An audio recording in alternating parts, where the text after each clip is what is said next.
तहरा के साया साड़ी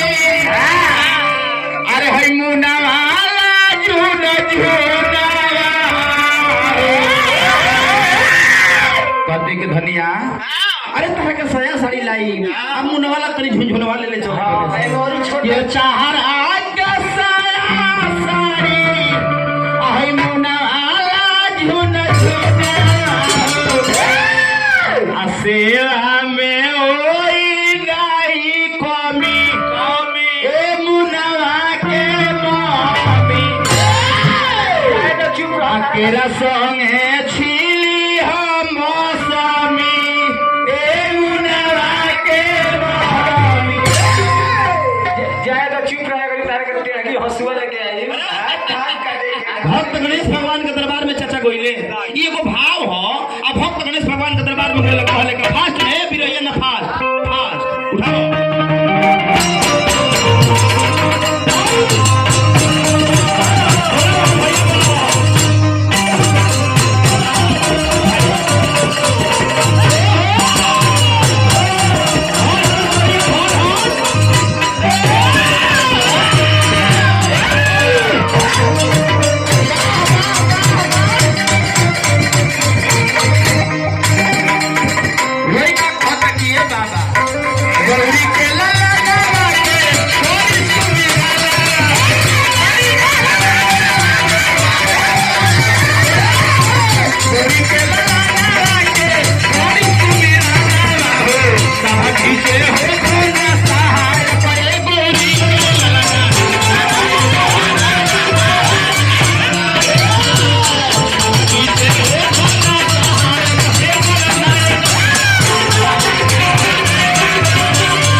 क्षेत्र में चल जी तो बिरहिया कट में लोग आई बबुआ माता जी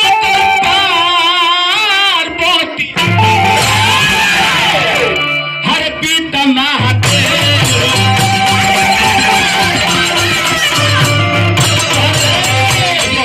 सहोदर भैया माता जी कर पार हो मोती पीता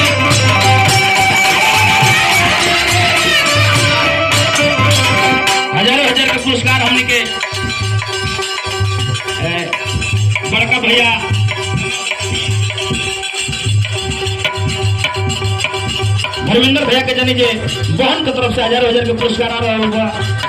सब लोग बहन लोग करी जब धर्मेंद्र भैया के बहन बनी तो हमनियों को बहने बहने चलो छुके प्रणाम करो आशीर्वाद के प्रतीक जा रहे बे बाबुआ माता जी करता है मोती पीता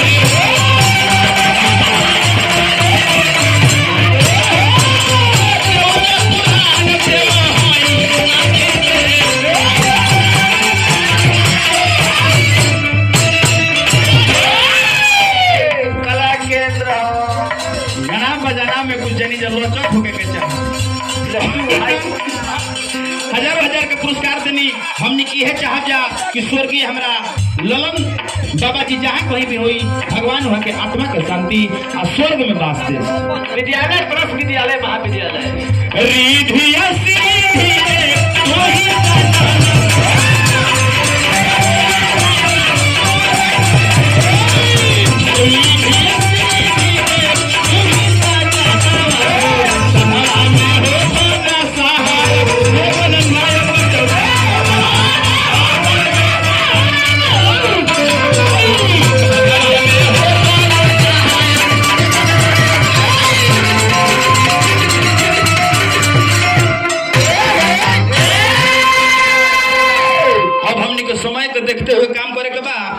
अब तनी मनी हुड़को